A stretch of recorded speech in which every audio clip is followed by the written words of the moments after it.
So we're catching up with Spaces of Play here at Gamex in the indie corner, and you've got a new game coming. It's called Future Unfolding, and it's if anyone has seen your previous game Spirits, maybe it's reminding a little bit of that, but it's totally different as well. Yeah, so I mean, it's I would say the art direction is a little bit the same direction at least. But yeah, it's a totally different game. So like the Future Unfolding is more like a Zelda type exploration game. And when I mean Zelda, I mean more like the older Zelda games where you really had a lot of freedom, where you could like figure out stuff yourself, and there's no hand holding, no tutorials, no like sort of annoying fairies walking behind you or like flying around you. So I really try to give the player a lot of freedom to discover things in the game. It's like a very sort of peaceful and tranquil game as well. Is it like? Is there any combat at all, or is it simply an exploration game? So we're still thinking about that. So there is like creatures that are dangerous in the world, and we haven't really decided yet if you are able to combat them or not. So right now in this version you can just you can only run away. But so it's not. Like we describe it like as a world that's both beautiful and dangerous. So we're still like figuring out how exactly it's going to work. It's procedurally generated, so I guess it's the kind of game where you'd want players to sort of explore and play it again and explore different things, or is that the idea? Yeah, definitely.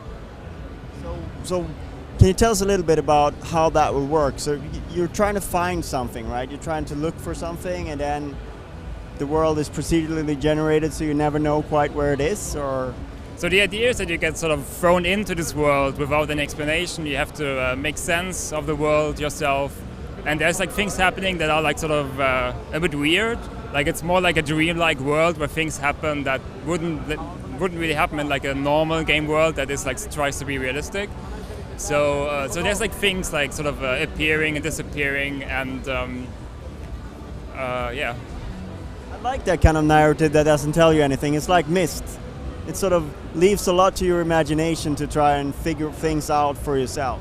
Yeah, and one thing we see when people play it, like we see how people interpret the game. We see, like right now, there's like maybe like 5-6 things to like discover in this early version, but we see that people play much longer because they don't know there's not more to discover. So they sort of make up their own idea about what this world is about. So which is really exciting to see.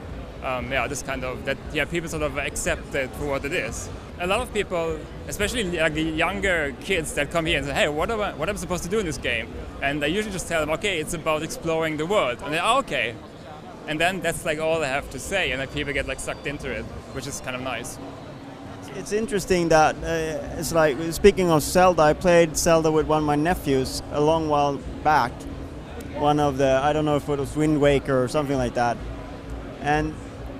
To me, like when I want to go somewhere in a game, it can be a little bit frustrating, but that sort of childlike play where you're just like, oh, there's a balcony here, I want to jump off it, and I want to jump off it again, or I want to go and look in this corner, in this bush over here. Maybe that's something, that sort of thing is something that you sometimes forget when you play modern games, because you're always looking for the next achievement, the next thing to unlock, the next level or whatever. Yeah, definitely. But I think, I mean, we weren't sure if this is going to work when we started, but like when we showed to people, it feels really like people sort of, most people get it, and most people feel like, I think that it's like a sort of a relief to not have to hunt down.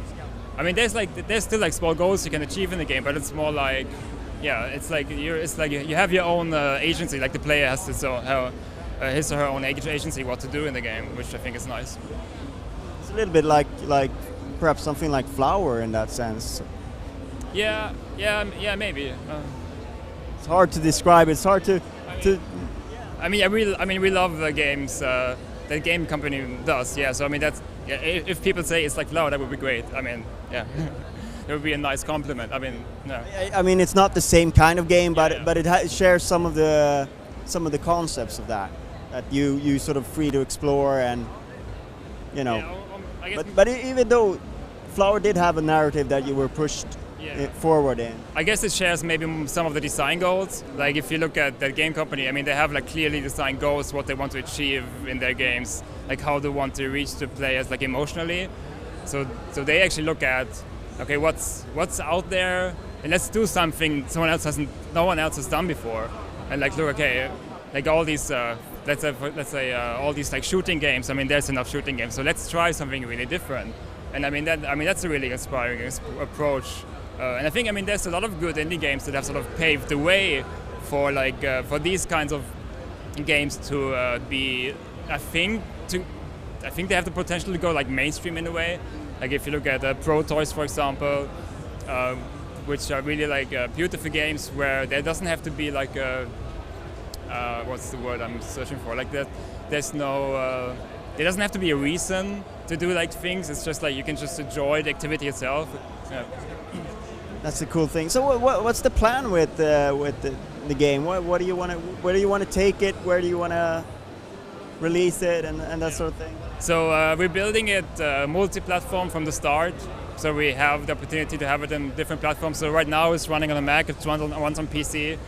But we still actually haven't decided what platform we will release it first, which is I guess it's mainly like a sort of business question. Like, but with our previous game Spirits, we actually started with iPad, and then sort of ported it to all different platforms afterwards. But then now we're trying to be like more open about the platform, and not tie it too much to like one specific platform. Yeah. And when do you think you'll have something out that we could play, or do you even talk about that? Like we don't even know. Like we can like no idea. We don't know. I mean, yeah, it's like as I said, you could right now this version you can play like for 10 minutes and then maybe you have found everything. And we want to have a much bigger game, of course. So and we put a lot. Right now we worked on this like starting like beginning of the year. So like roughly 9 months maybe. So we put a lot of time into like getting the details right. So we sort of, it takes a lot of time to get like the level of polish we want. So we simply don't know. I guess until the money runs out or something, I don't know. Yeah, we'll see. There's no more food. Yeah, we'll see. All right. Thank you so much for your time. Thank you.